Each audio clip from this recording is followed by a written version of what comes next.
In the early 1870s, someone was hunting down and brutalizing the young children of Boston, Massachusetts. Over the course of a year, 7 young boys had been lured away and tortured by this monster. Thankfully, all 7 boys had managed to escape with their lives, but the community was terrified. And what made the situation even more shocking was the description of the perpetrator. The person who was committing these unthinkable acts was a child. Jesse Pomeroy was only 12 years old when he started torturing children, and unfortunately, his cruelty would escalate to murder. Hey everyone, welcome back to my channel. My name is Summer Sanchez, and on this channel we talk about crime, cults, and heinous history. So if that sounds interesting to you, please consider subscribing and turning on notifications. Before we get started, I wanted to thank you guys for all of the sweet comments on my last video. There are so many comments on that video. So many of you have gone through what we're going through right now, and I really appreciate you all being so kind. My husband and I have both been reading through the comments, and we're just both so appreciative that you all took the time to share your own stories or just offer some words of support. So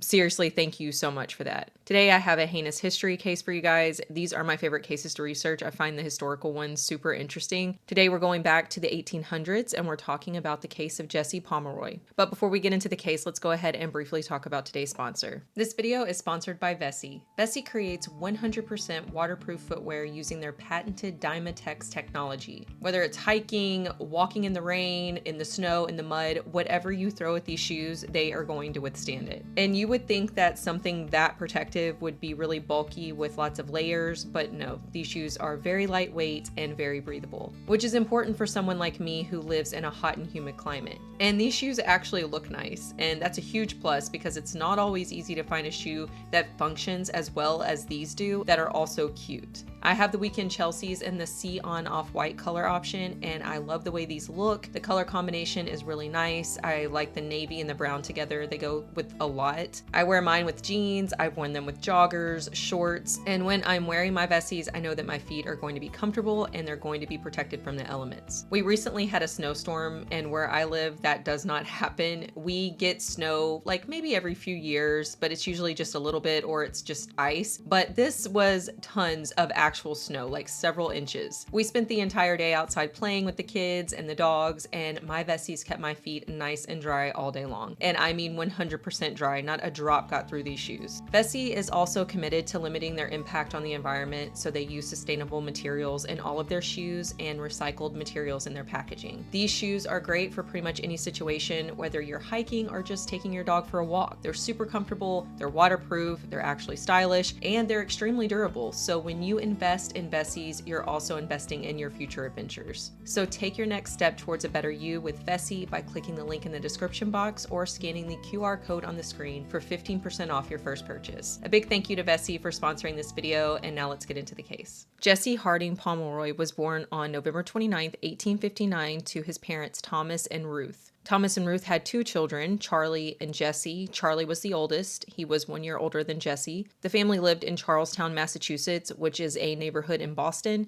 Thomas worked as a laborer and a fireman, and he also worked as a butcher at one point. And the family was very poor. They shared a house with multiple other families because they just couldn't afford to live alone. So there would always be a lot of people jam-packed into this one small house. However, the family's financial situation did eventually improve when Ruth started working as a seamstress, and the family was able to move into a house of their own. Now, we don't know a ton about Jesse before his arrest. Just like with all of these really old cases, some things are lost to time and we just don't know. Jesse actually wrote an autobiography while he was in prison, but his account can't really be trusted because he lied so much throughout the years. So I've just done my best to piece all the details together. And this just goes for the details of his early life, not the crimes themselves. We know the details of the super disturbing things that Jesse goes on to do. So first of all, Jesse was bullied quite a bit. He would get picked on by the other children for the way that he looked. He was much bigger than the rest of his peers, so this made him stand out. He was also said to have ears that stuck out, and the kids would make fun of him for that as well. But probably his most significant physical insecurity was his eye. Jesse had one eye that was described as having a milky white veil over it, almost like a cataract. It's not known what caused this, but it developed when Jesse was very young, and it was something that always really bothered him about himself, and it was something that the other kids bullied him for. After this case broke, people started referring to that eye as Jesse's evil eye. Now, once Jesse moved into adolescence, he started to exhibit some pretty concerning behaviors that really should have been a red flag for his parents. But as we get more into the case, you'll see that Jesse's parents, specifically his mother, never held him accountable for anything. So when Jesse started killing animals, his parents didn't really pay it much mind. I am going to very briefly and very vaguely talk about Jesse's abuse of animals, so just a warning. When Jesse was only 3 years old, he stabbed a cat to death. And when he was a little older, he mutilated a snake, and witnesses said that he was laughing while he was torturing the snake. Jesse's mother, Ruth, had some songbirds, and Jesse killed them all by twisting their heads off. Now, Ruth dealt with Jesse's cruelty towards animals not by punishing Jesse, but by vowing to just never get any more pets. And I am happy that at the very least she didn't get any more pets,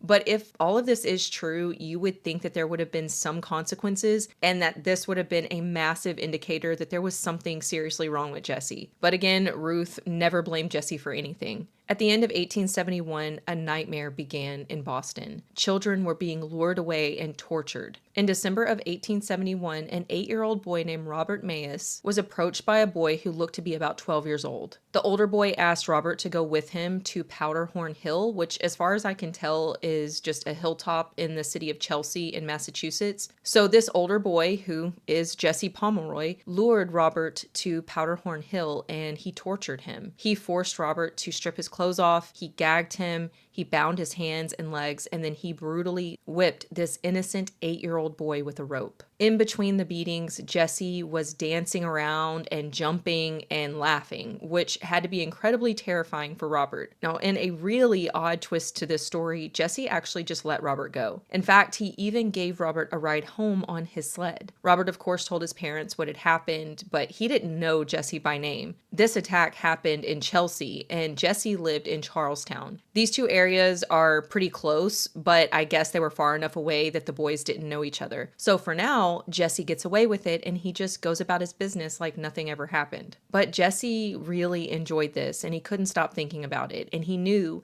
that he wanted to do this again. He had gotten a taste of torture and he wanted more. So just 2 months later, in February of 1872, Jesse was right back at it. His next victim was a 7-year-old boy named Tracy Hayden. The attack on Tracy was very similar to the attack on Robert. Tracy was lured to Powderhorn Hill, he was stripped, he was bound, gagged, and then he was whipped with a rod. But this time, Jesse added another twisted element to the attack. Jesse mutilated Tracy's genital area, and this is something that he would continue to do with his subsequent victims. After having his sick fun, again, Jesse decided to just let his victim go. And just like he had done with Robert, Jesse took Tracy home. On July 22nd, 1872, 8-year-old John Balch was approached by an older boy who asked him if he wanted to make some money. John enthusiastically said yes, and he followed the older boy to Powderhorn Hill. Jesse led John into a small building and he tortured him. He was stripped down, his hands were bound, and he was hung from a ceiling beam, and as he swung from the beam, Jesse was whipping him with a rope. This time, though, Jesse did not take his victim home. He left poor 8-year-old John swinging from that beam in the shed, and eventually a passerby discovered him. Thankfully, John was still alive, but this was Jesse's most brutal attack yet. And now the people of Chelsea were starting to connect the incidents. There have now been 3 victims, all boys, all around the same age. They have all been lured away by another child to Powderhorn Hill and had nearly identical experiences. The papers referred to the perpetrator as a fiendish boy who was running around attacking other children. And included in those articles was a description of the perpetrator. And this description matched Jesse pretty closely. I don't know if they mentioned his white eye, but I would think that that would have been a pretty defining feature that would have been mentioned. Now, police were desperate to find the person who had tortured these little boys, but before they could close in on Jesse, he fled the area and he and his family moved to South Boston. By the time Jesse had assaulted his 3rd victim, his parents' marriage had pretty much fallen apart. Thomas brought a lot of turmoil into the family. He started drinking very heavily and he became super difficult to live with. There are also reports that he was violent towards the children. So, of course, this started to cause a lot of issues within the marriage, and eventually Thomas left. He moved to South Boston and he started a new life there. And in August of 1872, just 1 month after Jesse's 3rd victim was attacked, Ruth, Jesse, and Charlie packed up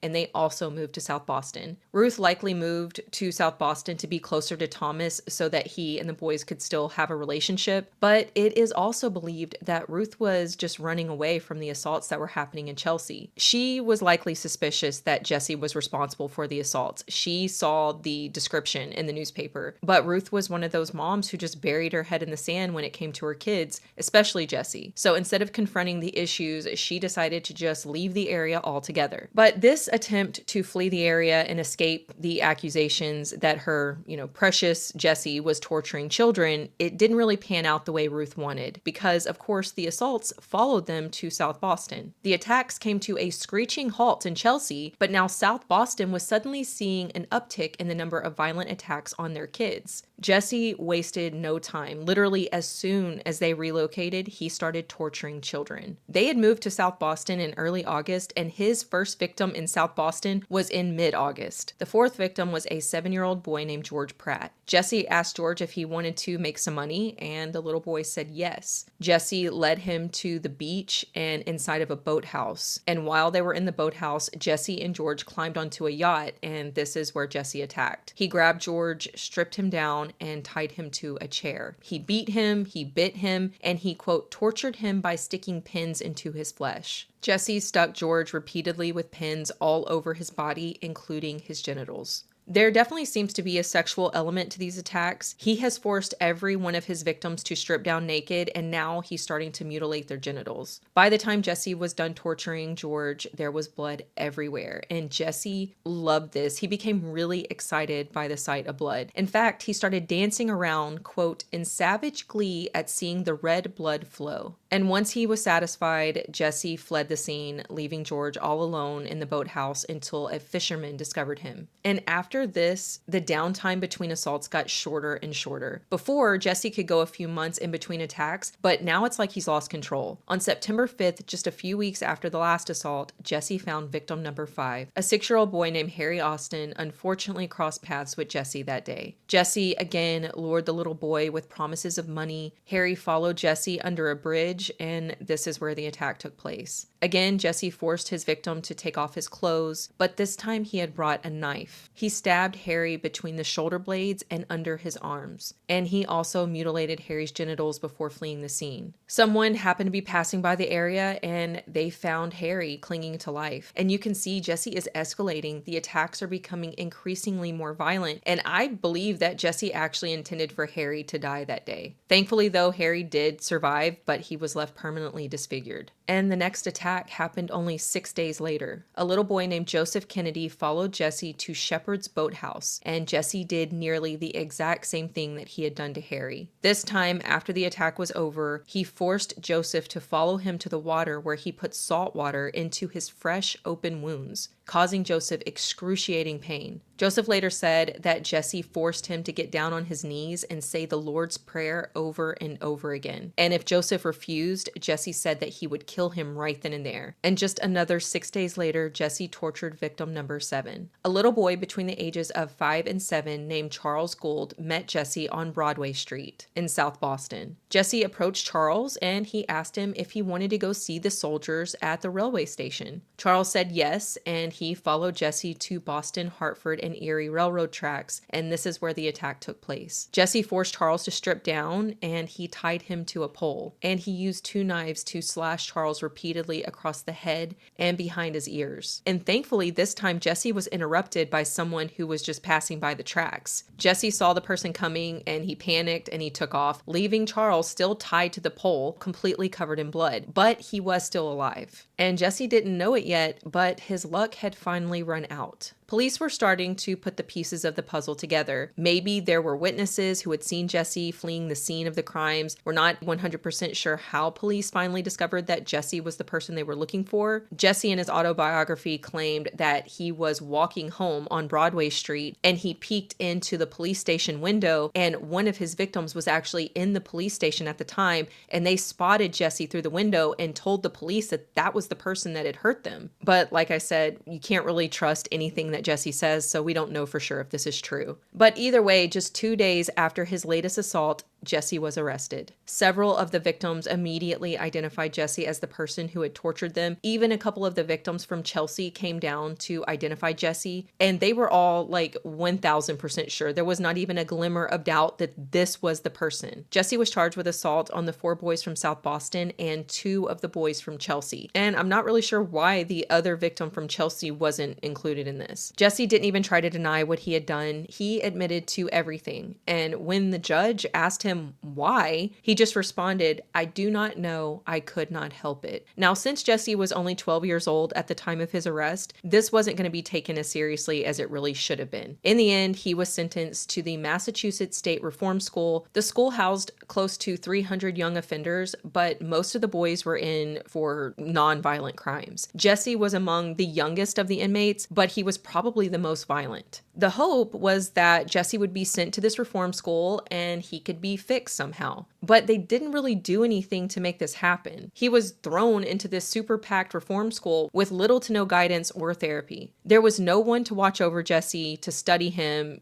try to figure out why he did what he did and, get to the root of the problem. Considering the severity and the sadistic nature of his crimes, Jesse should have been kept locked up for a very long time, or at the very least admitted to a mental health facility indefinitely. This person is a massive, massive danger to the community, and he is inching his way towards murder. And unfortunately, this is exactly what goes on to happen, because Jesse was released from the reform school at the age of 14, less than 2 years after being sentenced. He was released early on good behavior. Jesse wasn't stupid. He knew that he needed to be on his best behavior so that he could get out as soon as possible. On February 6, 1874, Jesse was released into his mother's custody, and she was all too happy to have him back. Ruth had continued to defend Jesse, and in her mind, he had been completely rehabilitated. So Jesse moved in with Ruth, and he started working for his brother Charlie in a periodical shop. He sold magazines and books and paper and stuff, and he let Jesse help out around the shop. And this is where Jesse met his first murder victim. This was a deviation from his typical victim type because this was the first time that we know of that Jesse chose to attack a girl. 10-year-old Katie Curran went missing on March 18th, 1874, just 1 month after Jesse was released from the reform school. That morning, Katie had asked her parents if she could walk down to the Pomeroy's periodical shop to buy a book. They said yes, they gave her some money, and they sent her on her way. And that was the last time that they ever saw her. When Katie did not return home, her parents, of course, started freaking out. They searched everywhere for her, but they could not find a trace of Katie anywhere. So they alerted the police, and an investigation was launched. And one of the first things that police did was offer up a $500 reward for Katie's return or for information that would lead to an arrest. And signs were posted up all over the community. But this led nowhere. Katie's whereabouts remained a mystery for months. People started creating their own theories about what had happened to Katie. There were theories that Katie had been abducted by religious extremists who didn't like the fact that her parents were different denominations. One of her parents was Protestant and the other was Catholic. This seemed like a pretty far-fetched theory, but people were desperately trying to figure out what happened. And Jesse Pomeroy remained free to kill another innocent child. 4-year-old Horace Millen's mutilated body was discovered on the evening of April 23rd in a marshy area of Dorchester Bay. Horace had been reported missing earlier that day. The injuries to his body were horrific. He had 18 stab wounds to his chest, his throat was slashed, and his genitals had been mutilated. There were defensive wounds all over Horace's hands, indicating that he had put up a fight. And one of Horace's eyes had been mutilated as well. It's likely that Jesse did this because of his own insecurities about his eye. Even after Horace was dead, Jesse had continued to stab his body. And then once he was satisfied, he fled the scene. The body was later discovered by some people who were walking on the beach. Now, after Horace's body had been discovered, police gathered at the station and they just started talking about the case. They were having a meeting about Horace's murder case. And this is when Jesse Pomeroy's name is first mentioned as a potential suspect. One of the officers had heard about Jesse's previous assaults on the boys in Chelsea and in South Boston, and the injuries on Horace's body really reminded him of Jesse's MO. So the officer says, "This reminds me of the case of Jesse Pomeroy.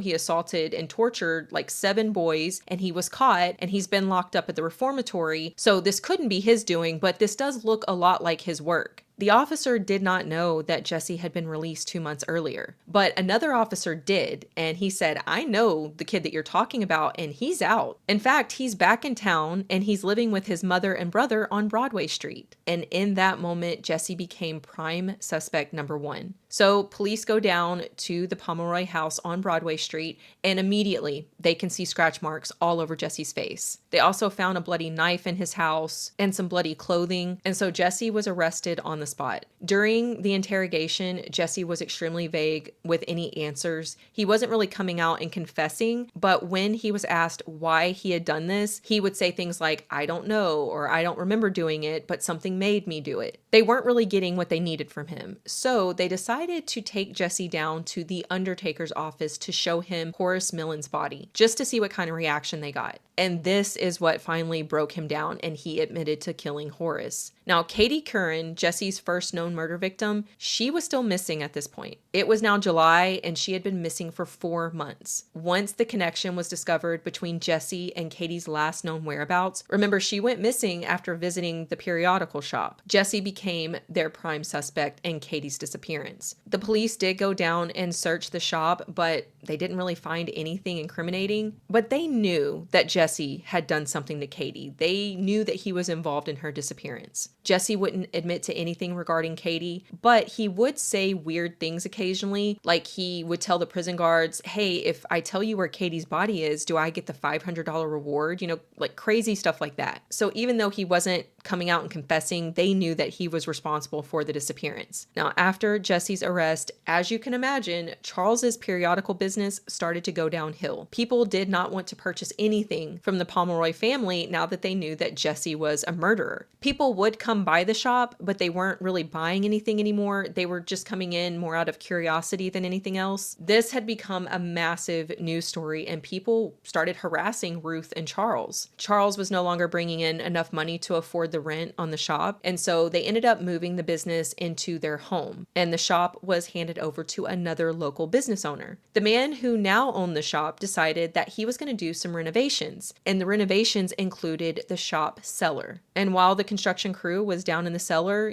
busting up the floors and the walls, they made a tragic discovery. Katie Curran's body was found, and she was nearly completely skeletonized. Jesse later confessed and recounted what happened the morning that Katie disappeared. Katie had come into the periodical shop the morning of March 18th asking for a notebook. Jesse claimed that that morning he had woken up with a headache and feeling dizzy, and he also had the urge to kill. He told Katie that the notebooks were down in the cellar, and so Katie followed Jesse downstairs, and as soon as he had her trapped in the cellar, he attacked. He claimed that he only cut her throat and then he pulled her body behind a closet, but that was a complete lie. The autopsy revealed that Katie had been stabbed multiple times in her abdomen and her genitals. Some reports also say that Katie's eyes were mutilated, but I couldn't confirm if that was true or not. But I would not be surprised. Ruth and Charlie were both arrested under suspicion that they knew about Katie's murder. She had been buried in their shop cellar for 4 months. So they were taken into custody, but they were both later released. Now, Jesse is known as America's youngest serial killer, but we've only discussed 2 murders. And typically when you say serial killer,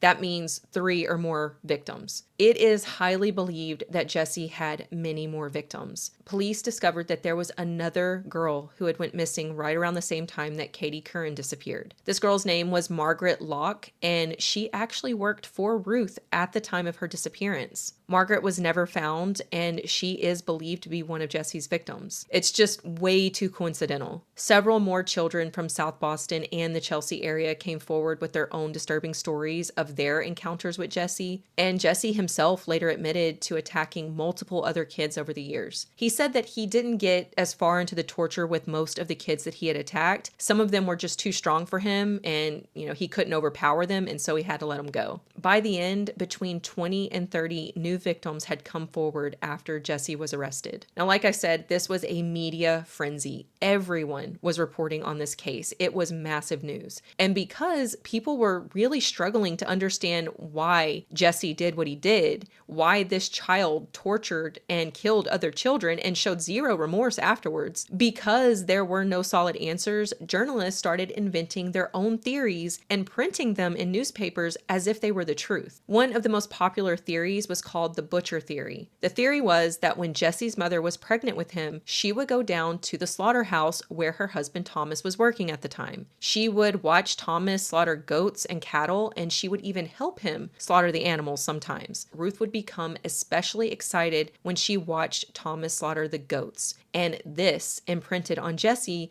while he was still in his mother's womb, and this is what caused him to become a killer. Journalists were claiming that Ruth herself had admitted to all of this. Ruth actually had to come out and make a statement calling journalists out for just flat out lying. She said, first of all, Thomas didn't go into the butcher business until Jesse was already 6 years old, and he wasn't even in charge of slaughtering the animals. His job was to carry the animal carcasses to the market, and Ruth herself had never seen any animals being slaughtered. So literally the entire butcher theory was completely false. It was all a lie. He was given several nicknames: the demon, the boy torturer, the red devil, the Boston boy fiend. He had become this completely vile, evil monster in the eyes of the public, and so the butcher theory really played up to that image. Jesse was a monster for sure, but the most likely culprit was undiagnosed mental illness, not some demonic possession in utero like so many people wanted to believe. Even though Jesse had confessed to the murders, he entered a plea of not guilty, and the case went to trial in December of 1874. The defense pushed the idea that Jesse was insane, but in the end, he was found to be guilty of first-degree murder. He was initially sentenced to hang, but after spending a year behind bars, his sentence was commuted to life in prison, and most of that time was to be spent in solitary confinement. Ruth was completely devastated by the verdict. She continued to proclaim Jesse's innocence for the rest of her life. She never allowed herself to believe that her son was actually a killer. Jesse was kept in solitary confinement for more than 40 years at the Massachusetts State Prison in Charlestown before finally being allowed to join the general population. He made several attempts to escape over the years, at least 10 attempts, but he never got very far. Jesse spent the last few years of his life in a psychiatric hospital in Bridgewater, and he died in 1932 at the age of 72. And that is all I have on this case. Please let me know what you guys think about this one down in the comments. Don't forget to check out Bessie by clicking the link in the description box or scanning the QR code on the screen to get 15% off your first purchase. If you found this video interesting, please consider subscribing, liking this video, and leaving me a comment. That is the easiest way for you to support me and my channel. And as always, I appreciate each and every one of you for watching, and I will see you next time.